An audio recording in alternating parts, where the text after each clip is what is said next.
Les conditions de marché deviennent idylliques pour les services d'efficacité énergétique.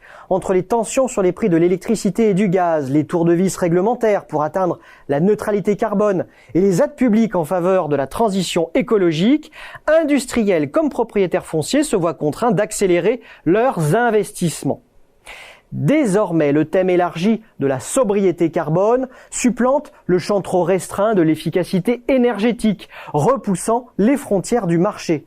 Cette extension du domaine de la lutte pose alors deux défis de taille selon la dernière étude Xerfi Precepta. D'une part, les géants des services énergétiques et multitechniques, tout comme les cabinets spécialisés, doivent adapter leur offre, leurs pratiques et acquérir de nouvelles compétences, souvent par rachat. D'autre part, la concurrence s'en trouve modifiée, par exemple sur la partie conseil audit, où de nouveaux acteurs spécialisés deviennent incontournables. Dans ce contexte, quels acteurs sauront le mieux profiter de cette transformation du marché ? Quels leviers de croissance sont privilégiés et quelles perspectives se dessinent d'ici 2025 alors que les fondamentaux économiques se dégradent ?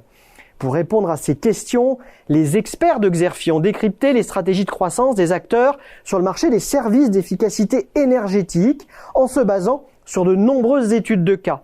Citons en particulier la construction d'une offre de solutions intégrée et clé en main, comme le fait la start-up Accenta par croissance externe. Deuxième axe, le développement d'offres spécifiques à un segment de clientèle, à l'instar de la construction par Schneider Electric et GreenYellow d'une offre dédiée aux multinationales industrielles ou de la solution de SPI dédiée à l'industrie sidérurgique.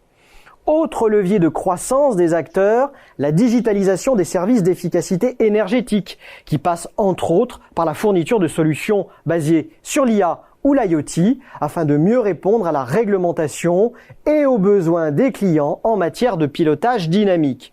L'étude aborde également les solutions de financement, en particulier les certificats d'économie d'énergie et les solutions alternatives comme le tiers investissement.